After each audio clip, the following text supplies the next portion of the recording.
From the BBC World Service, in association with ABC and Akashvani, this is Stumped. Hello, I'm Alison Mitchell in London and welcome to Stumped. With me from Sydney for the ABC is Jim Maxwell, and Charu Sharma for Akashvani is in the Himalayas this week. Now, Jim and Charu, when you think of cricketers who have gone out on a high, who do you think of, Jim?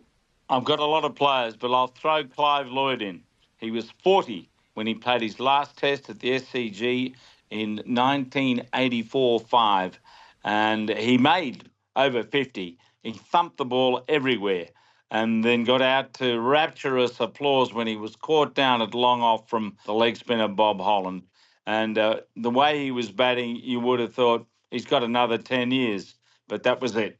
He went out on a high. It was fantastic to watch him. Well, if you don't mind, I'll pick two names. One, of course, Gavaskar, who went off on a high because a lot of people thought he wasn't really into one-day cricket. There was no T20 then. And then he scored a fabulous quick-fire century to just prove everybody wrong. And he said, OK, enough is enough, and I'm leaving. And perhaps MS Dhoni in recent times, I mean, he was on top of his game, and in the middle of a series in Australia, he said, enough, no more test match cricket for me. He could have stayed there for very long. He's still playing the IPL many years thereafter. So these two, I think. And I'd give you Sir Alistair Cook, a more recent example, who bookended his test career with hundreds, going out with a century to his name at the Oval. But let me give you another player who has finished their first-class career on a high, and that is Australian Peter Siddle. Now, he has retired from first-class cricket, having made his debut against the West Indies in 2005. He played 231 matches, amassing 792 wickets at an average of 26.20. He was a fixture of the Australian Test side for a number of years, and his 221 Test wickets, well, only 14 Australian bowlers have taken more than that. And at 40 years of age, he was at the peak of his red ball powers until the very end, pulling the curtain down on a wonderful Sheffield Shield career with 7 wickets in his final outing for his state of Victoria. We've been speaking to Peter about his career, starting with his memories of a famous birthday hat-trick that he took at the Gabba in the 2010-11 Ashes series, and just how he's still reminded of it on his birthday.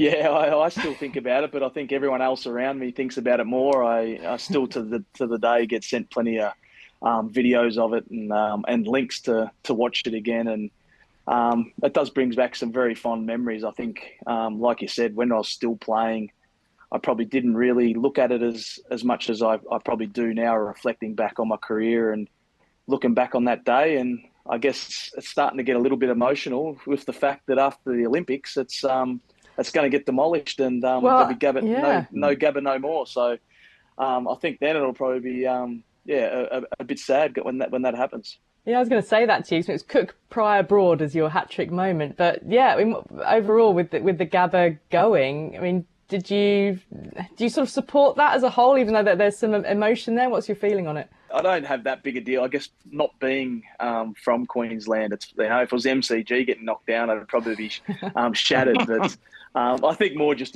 jokingly it'll be disappointing and a little bit sad when it does go. Like it's not like it's a ground that's going to stay standing and you can still drive past it or see it. It's actually it's fully going to be demolished. So fair to say, in the years to come, I'll drive past there and there won't be an oval and it won't feel the same, that's for sure. Peter, hi. I've got to begin by saying that, fast bowlers tend to look like they're working really hard, but boy, you look like you worked really hard every ball you bowled. When you take 221 wickets in test matches, obviously it's not possible to remember all, but I think you might have reason to remember your very first. Obviously, you always remember your first wicket, but I think, like you're saying and alluding to, that being the great Sachin Tendulkar, it's very special. I think, just that the opportunity when I did debut to play against that Indian side that still had a lot of great players in and amongst it was obviously firstly a great opportunity, but never in my wildest dreams did I think that I'd be able to say that, Sachin Tendulkar was my first test wicket. And I guess he has played 200 test matches, so I'm sure that he was a lot of people's first wicket at some stage throughout his career. But definitely a very good club to be in, that's for sure. Says hello, Jim Maxwell here. Congratulations on your outstanding, brilliant like Jimmy Anderson, a career that just keeps going. So just talk a bit about the Victorian side of it and Shield titles as well as the Test match and national representation. I particularly remember Kevin Peterson becoming your bunny at one stage during Ashes series. But a bit about Victoria. Tell us about those titles with the Vics. Yeah, I think it's just like it's a special time. Obviously, it's always great to represent your country and, play international cricket and all that type of thing. It's a dream as a young kid growing up. But I think, that camaraderie and that mateship about playing with some of your best friends together for Victoria, having success. I was very lucky throughout my career that we had a lot of success. I probably missed out on a lot of opportunities to play in a fair few of those finals because of international duties and stuff like that. But to play in a couple myself, be a part of a handful was an amazing time for Victorian cricket. And yes, like I said, some of those guys now are still my closest mates. Still have a lot of close friendships there.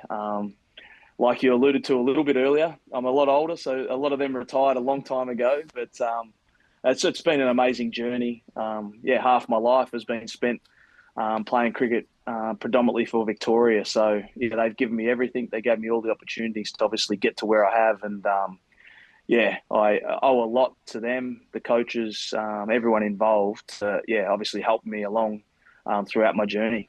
Now you got to keep playing for the Melbourne Stars. I just want you to put a line in about whether or not it was bananas in your vegan diet that allowed you to bowl so well, so fast for so long. I'll probably have to say there's a lot of things that go into it. I think we've got Warney to thank for going along with the story that I had 30 bananas a day. Probably didn't help that I went along with it as well. Convincing all the young kids at cricket clinics that, yes, I did have that many bananas, but I had a few, but it was definitely never that many. But I think, a lot of my lifestyle choices over the years have definitely helped me get to where I am now and still be playing at 40. And relatively over the last sort of 10 years, my body has been in probably the best condition it has been. So, obviously, the veganism, the vegetarian over those years, stopped drinking alcohol, been sober for 13 years. So lots of different things throughout. But I love playing cricket. I love bowling. And I want to do it for as long as I can. And I think one of the greatest things I'm thankful for now is to be able to, decide when I finish up myself and the body 100%, which, not a lot of people get to do. You've been a number of hard-serving, long-serving fast bowlers. Now we've got Cummins, Stark, Hazelwood, Boland, I suppose. Just looking around as a young 40-year-old, who are the other younger bowlers on the scene who might break through when you blokes all eventually give it away? I've been long gone from international cricket, but those obviously Starkey and Joshy and especially, like you said, Scotty Boland are more at the back end than the early years. Paddy Cummins still got a bit of time left, I hope.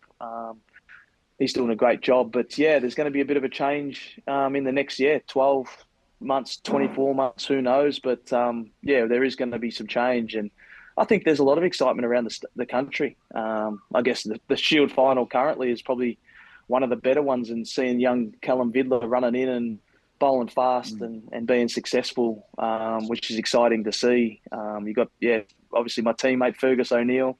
He's been outstanding the last few years. He doesn't have the high-end pace like the rest of them, but his skill set is outstanding and some of the best I've seen from any of the guys over the recent times. So, there's plenty there. But I think the South Australian team that are currently playing have got a lot of guys that take plenty of wickets, and I think Brendan Doggett and Nathan McAndrew have been standouts for them this year and for the last couple of years. So I know they've had their opportunities with Australia A recently, and no doubt that they'll be, there and thereabouts over the coming years and pushing for selection. Well, Scotty certainly had a fantastic series against India just a short while back, but so did somebody else, Peter.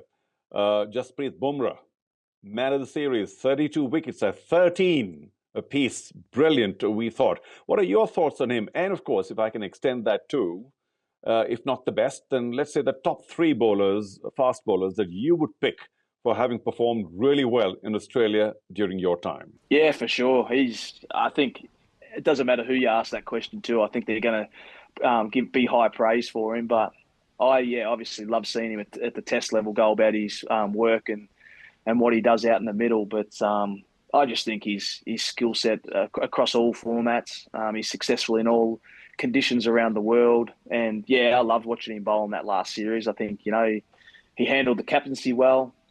As Paddy does, to be able to do that as a fast bowler and still get the job done with the ball was amazing. And I think, like we've probably said, he when he first came out here a few years ago prior, he bowled at a lot higher speed than he did recently. I think, after a few injuries, he's found a happy medium at the level he wants to bowl at.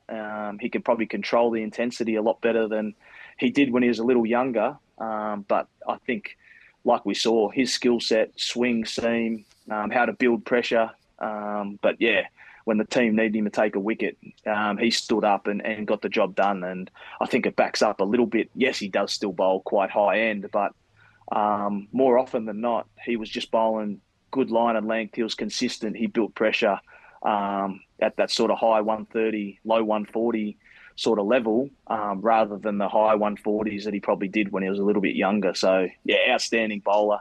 I love watching him go about his business, and very happy I never had to face him, which was always a blessing. The IPL's overlapping the end of the Shield season at the moment. Travis Head's one of the absentees, I suppose. And just looking around in the shape of things as we move on, are we going to get to a point where we need to have all these windows sorted so that we can see the best, certainly in the Shield final, of our own players?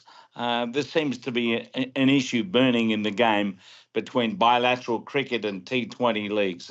How do you sort it? Geez, I think whoever sorts that's going to be an absolute genius, I reckon.